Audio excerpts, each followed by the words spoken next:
मैं तो समझती थी तुम आर्ट्स की स्टूडेंट हो, कलर कॉम्बिनेशन की बड़ी सेंस होगी तुम्हें, लेकिन तुम तो हर जगह फीके रंग पहनकर मुंह उठा के चली जाती हो। वो याद आया, आतिफ के सूट दे दिए ड्राई क्लीन को? कौन से सूट? मुझे उन्होंने नहीं बताया। नहीं बताया? ये तो तुम्हें पता होना चाहिए ना, तुम बीवी हो उसकी, तुमने कुछ सीखा हो तब की बात है ना। और उल्टा तुम्हारे माँ बाप आ जाते हैं कि पढ़ाई मुकम्मल करवा दीजिए। पहले कॉलेज से क्या सीख लिया जो अब तीर मार लोगी? अगर ये मैं भूल जाता यहाँ पे तो कौन लाके देता मुझे? तुम्हारा बाप आता क्या? मेरे बाप तक मत जाए। ना जाऊं तुम्हारे बाप तक? हाँ? अब तो मुझे बताओगी मुझे क्या करना है?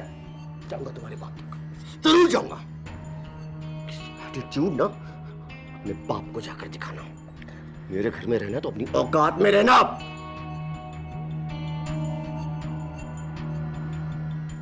साहब, बड़े साहब नीचे इंतजार कर रहे हैं आपको बुला रहे हैं।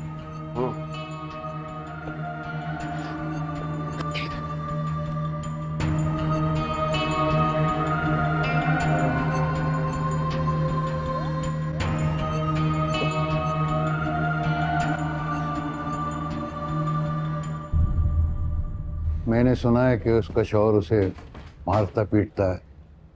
ये मेरे लिए बहुत तकलीफदेह है। ये आपने किससे सुना?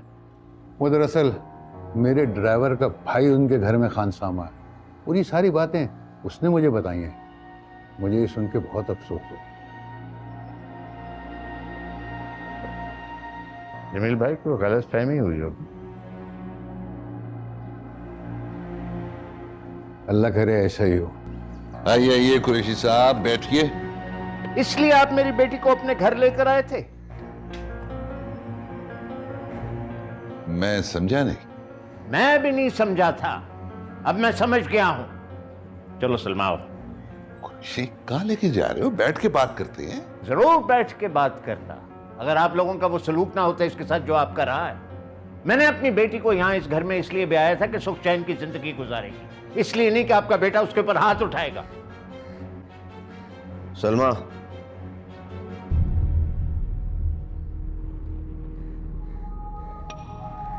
एक कदम भी इस घर से बाहर निकाला तो अच्छा नहीं होगा। ये अपने बाप के साथ जा रही, वापस इस घर में नहीं आएगी।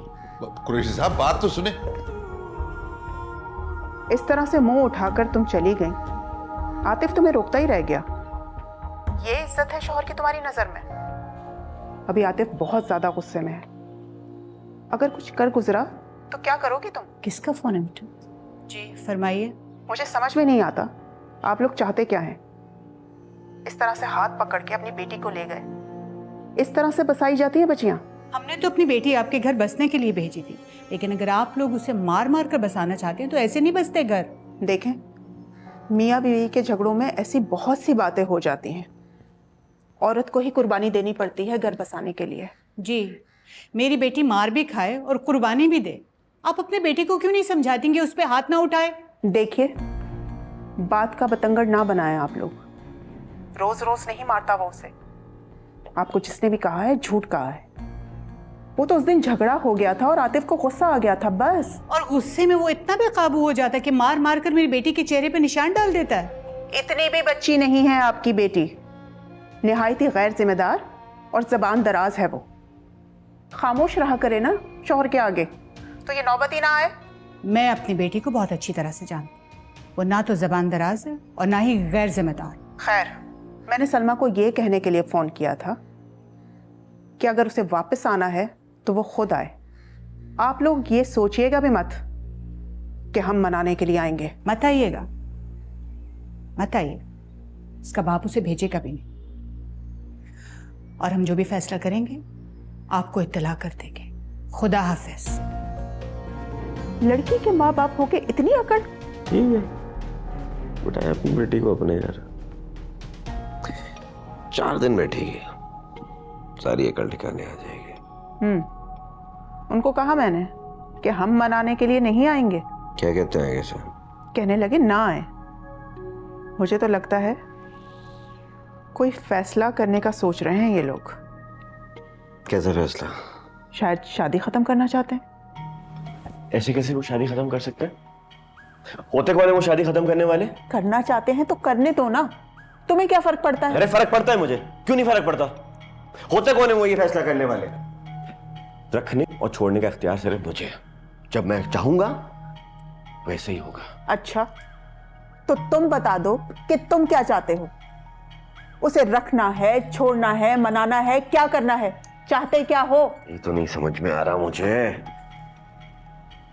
दिमाग रखने को तैयार नहीं है, दिल छोड़ने को तैयार नहीं है, और मनाना मैं नहीं चाहता। पता नहीं क्या करना है मुझे यार।